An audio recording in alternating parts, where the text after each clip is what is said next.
kabajamtoota hordoftoota keenyaa kun Arboor Online School Arboor Media anis Khalil Arboor Online School irraa nageenya rabbanaa bakka jirtan isin haa ga'u isin jecha guyyaan keessan guyyaan milkii akka ture abdii hawwii fi yaada kooti oolmaa gaarii ooltanii halkan gaarii halkan milkiis akka dabarsitan yaada fi hawwii kooti isin jaalladha isin kabaja egaa mee har'a wayin isin dhaama Oromoon eebbisuu jaallata kan facaafattan isin haa maru kan hawwitan immoo osoo hin turin iji keessan isin haa maru kan yaaddan galma isin haa ga'u kan karoorfattan fiida isin haa ba'u xiqqaan keessan haa guddatu guddaan keessan haa bulu wallaalan keessan haa baratu beekan keessan hawaasa keessan haa tajaajila akka leetu Arboor Online School irraa Arboor Media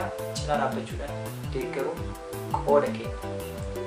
Arboor Meediyaan barsiisuu, bashannansiisuu, waliin odeeffannoo qofaa miti. Yaadolee garaagaraatis gara Arboor Meediyaa dhiyeeffachuudhaan eenyummaanuu yaada isaa bilisaan ibsachuu danda'a.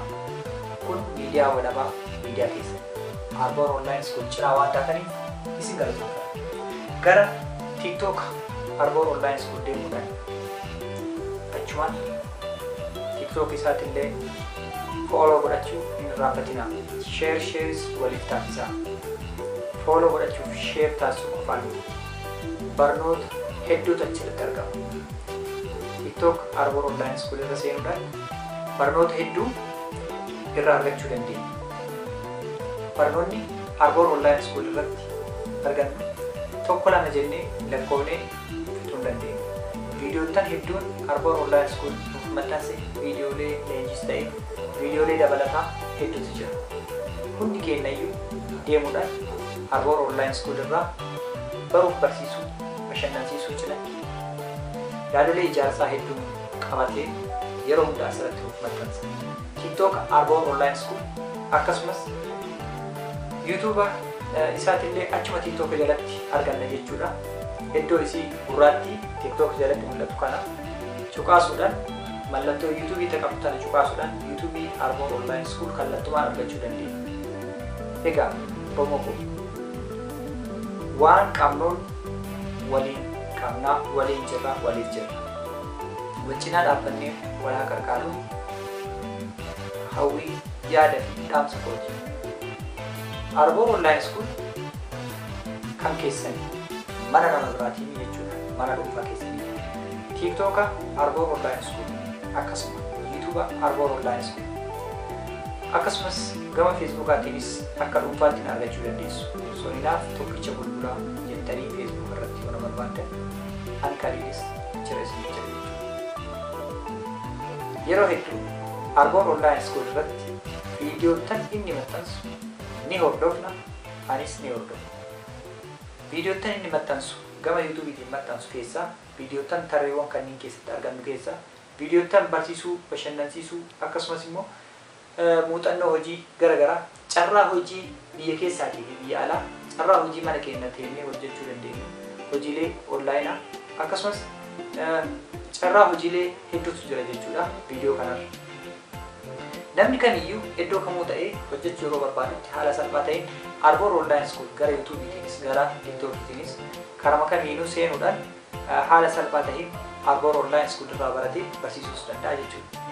Egaa jaalleewwan teenya kabajamoo qaqqaalii jaallatamoo Arboor Online School isiniif jedhee ofiif jedhee hunda keenyaaf jedhee ganamas galgalas miidiyaan isaa banaadha waan ta'eef miidiyaa isaa banee nu affeera jechuudha. Kana qofaan namoottan hedduun beekamoo yeroo dhiyootti barnoota hedduu kan irraa argachuu dandeessan qabatamaan qabatee kan isiniif dhiyaatu ta'a jechuudha. Arboor Online School cinaa ta'uudhaan Arboor Online School irra wanta jiru tokko isaa barachuu dandeenya. Walis barsiisuu dandeenya. Viidiyoowwan isaa kan nutti tole keessaa share waliin godhuu dandeenya. YouTube Arboor Online School jedhu jala seenuudhaan haala salphaan argachuu dandeenya. Gama Telegraamaatiinis @Khalil Arab kan jedhu karaa salphaadhaan jettanii Khalil AR jechuun barreessaa. Haala salphaa ta'een maqaa isaas ni argattu waan ta'eef jechuudha. Egaa erga hanga kana isiniin jedhe Arbor Online School tajaajilli inni kennu maali? Miidiyaan kun tajaajila maal kenna?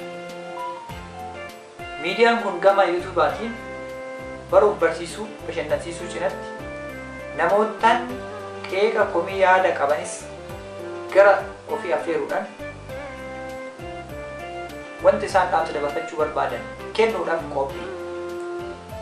Kaffaltii tokko malee isin simata jechuudha. Kanaaf gama YouTube isaa ta'itanii barnootaalee garaagaraa irraa argachuu qofa osoo hin ta'in cinatti ofii keessanillee yaada keessan dabarfachuu dandeessu jechuudha.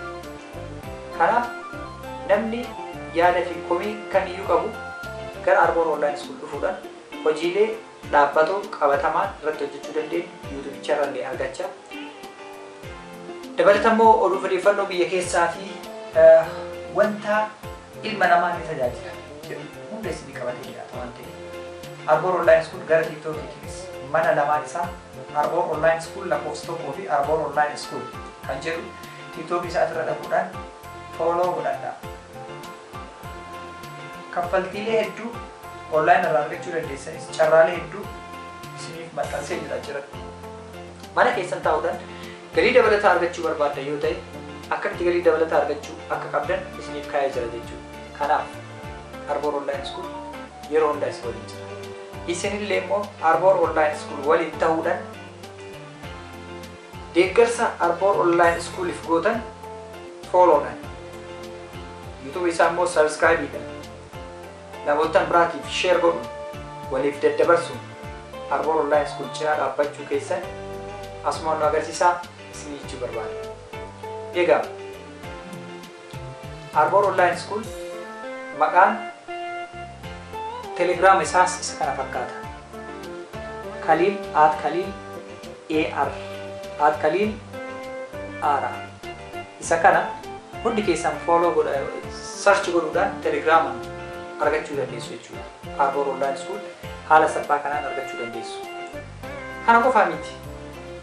TikTok isaa maqaa TikTok isaa beekuu hin dandeenye warroonni jettanii gaafii dhiyeessitan akkasumas warroonni komiis dhiyeessitan maqaan isaa kunoo Arbor Media yookiin immoo jalarratti Arbor Online School jedha. Yoo kanaan isin dide lakkoofsa tokko itti dabalaa dhumarratti Arbor Online School jedhaatii tokko jedha. Kun warningii qabaa irraa kaasaa. Manni kun mana keessan. Manni keessan kun osoo argitan isin irratti hin hubatin. Mana Oromoo hundaati. Barruulee hedduu barsiisoo hedduu asirraa qaba waan ta'eef qarqaaraan cinaa dhaabbadhaan dhaamsa yaadaaf hawwii kooti jechuudha. Arbor Online School waan raajii ta'es waan guyyarraa uumu waan dinqii ta'es hunda isiniif qabatee jira.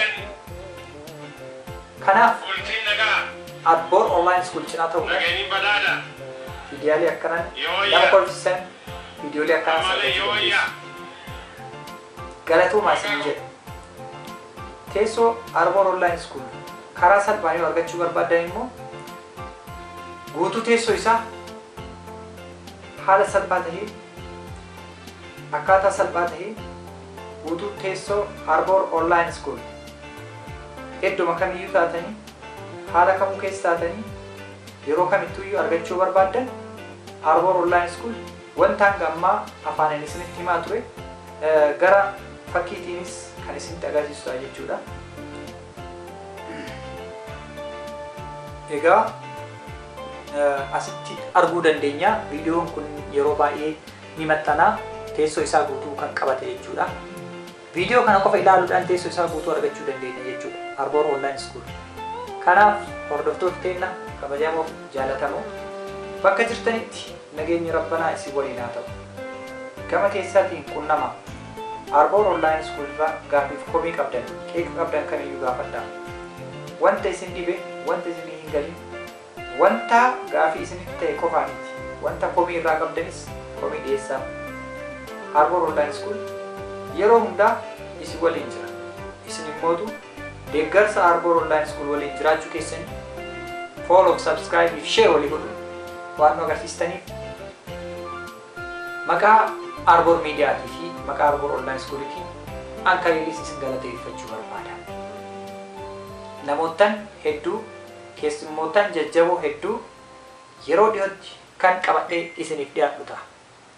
Arbor Online School teessoo isaa guutuu asirraa argachaa waliin turtii taasisaan yaada fawwii kooti.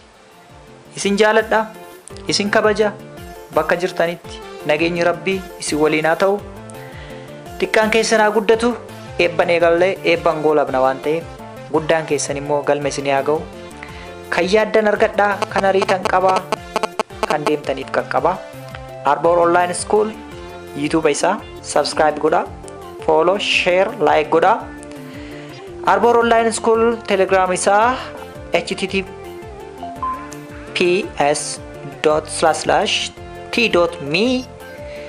https://t.me/Khalil Arab Khalil AR.